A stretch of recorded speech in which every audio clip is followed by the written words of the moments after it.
This is Jarrod Horak for the RunawayHorse.com. Welcome to my latest edition of my 2020 Kentucky Derby video reports. This week we're going to look back at the Peter Pan Stakes and the Haskell. We're going to look forward to the Shared Belief Stakes, the Travers, and the Ellis Park Derby, and talk about a few other things on the road to the Derby. But let's start with the Peter Pan Stakes. That was run at Saratoga on opening day on July 16th, and Country Grammar got the job done for trainer Chad Brown. Now this one set the trip. That was the key in this race. Was able to save all the ground, was able to stalk the pace and scrape the pain in the stretch and get the job done. So the trip was the key. The Caracaro was second, and that one did have the lead, but Country Grammar was, as I said, was able to save all the ground and set that winning trip. So that was the difference. Caracaro tracking on the outside, Country Grammar saving the ground.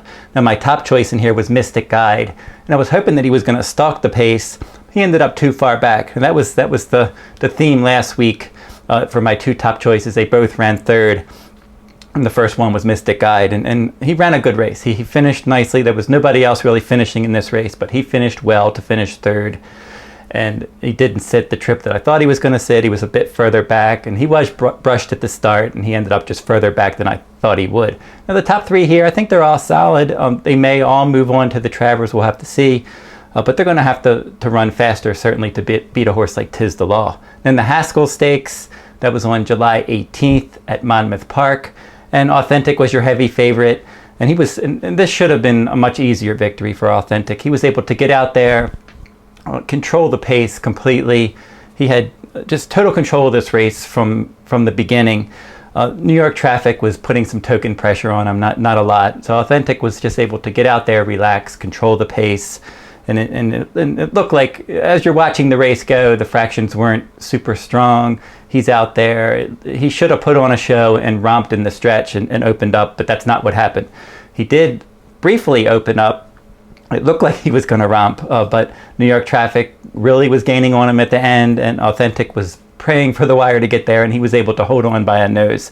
New York traffic ran a decent race to finish second. He was stalking and he was just grinding away, and he always tries hard in these stakes races. He never wins them, but he's up there, he's up on the pace, and he just tries hard from start to finish. So it was a good effort from New York traffic. And then Dr. Post was my top choice, and as I mentioned, just like Mystic Guide, I was hoping that he was going to sit closer. I was hoping that maybe somebody would put some pressure on Authentic. But neither of those things happened. Dr. Post didn't have the smoothest trip from off the pace. Speed was good at Monmouth. The top two horses were 1-2 all the way around. Dr. Post was able to get third. He was best of the rest in third. That was just the best that he could do under the circumstances. It wasn't a bad effort, wasn't a great effort, but solid enough for him. So I think moving forward, Authentic at 1.25 miles, I don't see it, especially against the top contenders. Now, when you're looking at horses right now like Art Collector, Honor AP, Tiz the Law, and look how they're finishing in their races at 1 mile and 1/8 and winning those races. And then you see Authentic, who was very good earlier in his career, but then when he stretched out to 1 mile and 1/8 in his last two starts, Honor AP ran right past him in the Santa Anita Derby, and then in this race he was life and death to hold on against New York traffic. So now at 1.25 miles, I just don't see how Authentic can beat any of the top Derby contenders, especially because you look at this race and he just had everything his own way, and he just barely held on. But New York traffic's, again, he's a solid one. He just tries hard every time. Moving forward to the Derby, I'm not sure that either of those horses are really threats at 1.25 miles.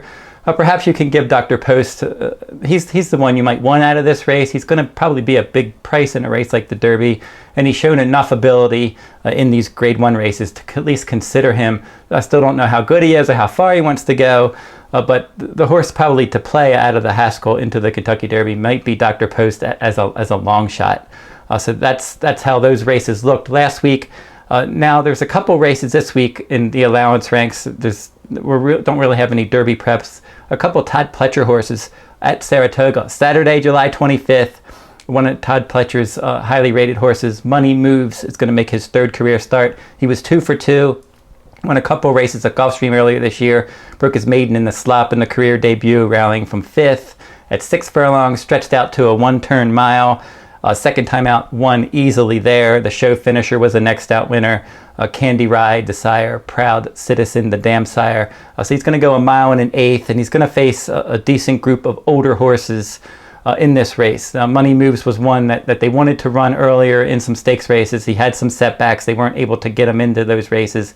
And for my Kentucky Derby reports, my written reports at therunawayrhorse.com, I have a section for hot prospects, and each week I mention some horses when I update my list that could be hot prospects. And a while back I did mention Money Moves, but then he wasn't really able to get to the stakes ranks. And now if he wins this one and he goes 3 for 3, I don't think there's time for the Derby at this point, but he's a 3-year-old worth watching as the year goes on. I think he's going to continue to improve, and he should sit a good stalking trip in this race. So I think he's going to track the pace, get first run, and he's certainly the one to beat, and he probably will win this race, but Prioritize is a 5-year-old gelding. He's in good form for trainer James Bond, ran well in his last 3 dirt starts, and he's the one to hold off. So Money Moves in Saratoga's 8th race on Saturday, July 25th. Certainly the one to beat. Prioritize is going to be finishing.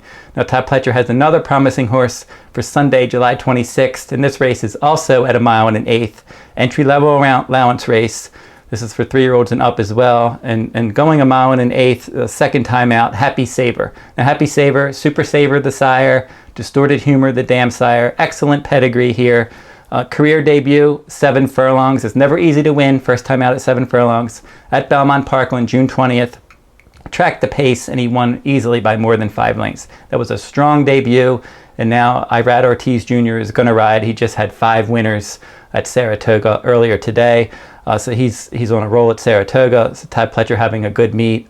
He's winning at a higher than 25% clip at Saratoga so far. So you have a good combination, good tactical speed. He's going to have a good trip from post 2, and Happy Saver I think he is probably going to get the job done in this race.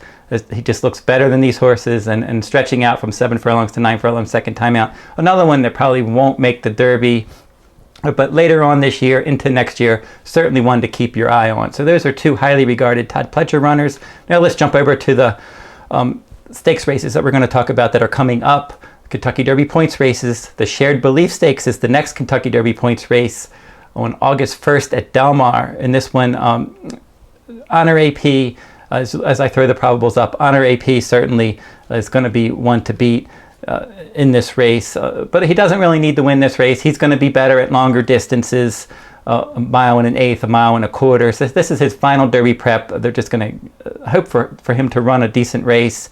And he should. Now, Storm the Court is the next one that's possible in this race. 1,000 Words for Bob Baffert, along with Cezanne for Bob Baffert as well. So Honor AP needs a bit of pace help, a distance shorter than his best, prepping for the Kentucky Derby, and where 1 1/4 he should thrive. But just on class, Honor AP certainly is going to be a big threat to win his final Derby prep. Now, the Travers Stakes will be run August 8th at Saratoga. This one at 1 1/4, and there's a good field size. Now, as the Shared Belief Stakes probably going to have a short field, but this Travers Stakes should have a big field. Tiz the Law is going to certainly lead the way. He's been untouchable this year, just sitting those perfect tracking trips. Now, the only problem I really have with Tiz the Law, the horses that he has been beating have not been coming back to run well, and his speed figures really haven't been improving. But he's been winning very easily, sitting those perfect trips, and I wouldn't be surprised if he set another perfect trip in the Travers. I don't think 1 1/4 is going to be way beyond his reach based on his races at 1 1/8. Country Grammar, we mentioned him. He won the Peter Pan, and then Caracaro was second in the Peter Pan, and then Mystic Guide was third. All of those horses are possible for the Travers. Shared Sense was my top choice in the Indiana Derby. He won that one, and he may end up going in the Travers. Now, Max Player is interesting. I've always liked this one. He's been on my Kentucky Derby list for quite some time for trainer Linda Rice. He was 3rd in the Belmont Stakes. He can run all day, so the race like the Travers should set up, if he can get enough pace help, the distance is going to be right up his alley. Pneumatic for trainer Steve Asmussen, another one pointing for that race. And then maybe the most interesting entrant, Uncle Chuck, if he goes for trainer Bob Baffert. He's 2 for 2. He's just dominated his 2 races. Didn't really face a ton of competition in there, not deep fields, but he was able to jump into stakes ranks and beat his stablemate 1,000 Words second time out. He's one that if he can get out there and control the pace in the Travers, he could be dangerous. Now, Tiz the Law is just going to be stalking. He's had, now Tiz the Law's been facing horses where the speed's been coming back and he's been getting the first run. a horse like Uncle Chuck might not come back, and Tiz the Law might have a challenge on his hands here, and Uncle Chuck is training well. So the Travers could be a bit interesting. We'll have to see how the field turns out. There's still, it's not till August 8th. And then on August 9th, the Ellis Park Derby, Art Collector, very impressive in the Bluegrass Stakes. He's going to go, and it's been confirmed that he is going in this race next. And he's one that loves a mile and an eighth. This Ellis Park Derby is a mile and an eighth. Very sharp. He's won multiple races in a row, stepped up into the stakes ranks in the Bluegrass, dominated that race, just tracking the pace. He's going to be tough to beat in a race like the Ellis Park Derby. Sol Volante for trainer Pat Biancone. He was disappointing finishing up the track in the Belmont Stakes. He could go there. Shared Sense is also listed as possible for this race. As I said, he won the Indiana Derby. He could go to Travers, or he could go here. Dean Martini for trainer Tom Amos. He won the Ohio Derby, sitting that perfect ground-saving trip. Pneumatic, I mentioned him for the Travers as well. For Steve Asmussen, he's also a possibility for this race. South Bend was second as my top choice in the Ohio Derby. He was probably best that day. He had the wide trip. Dean Martini saved all the ground, and South Bend finished a good second. Necker Island was third in the Indiana Derby. He was wide throughout. He didn't have a great start. Rowdy Yates, another one for Steve Asmussen. He was fourth in the Ohio Derby. And then Major Fed, he was second in the Indiana Derby, a much better effort.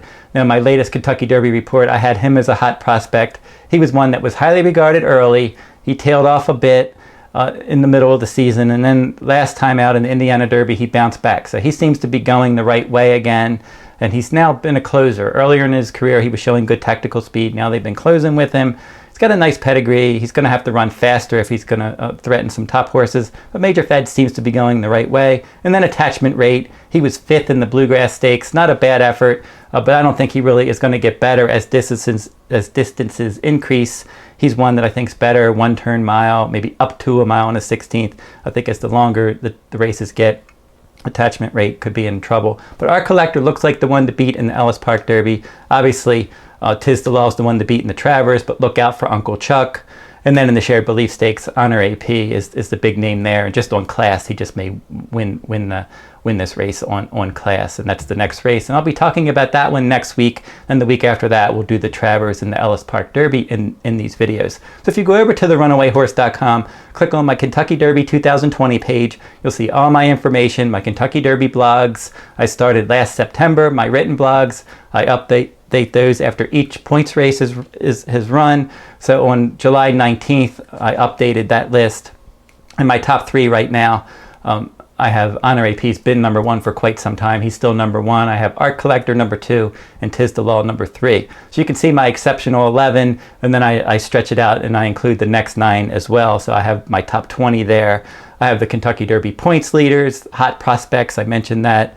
All the points race recaps. So there's a lot of information there, latest workouts, latest news. You can find all that on my written reports at therunawayhorse.com on my Kentucky Derby 2020 page. Now, if you're interested in some free picks, I have those as well. I have my handicapping partner, Dr. Atlas. He's the New York expert. He lives in New York, and he's been posting free plays, stakes plays from Saratoga, Belmont before that. He's given out multiple winners recently. On the California page, I put stakes picks from Del Mar. Also, if you go over to the Del Mar website, dmtc.com, I have free picks there each day that Del Mar runs.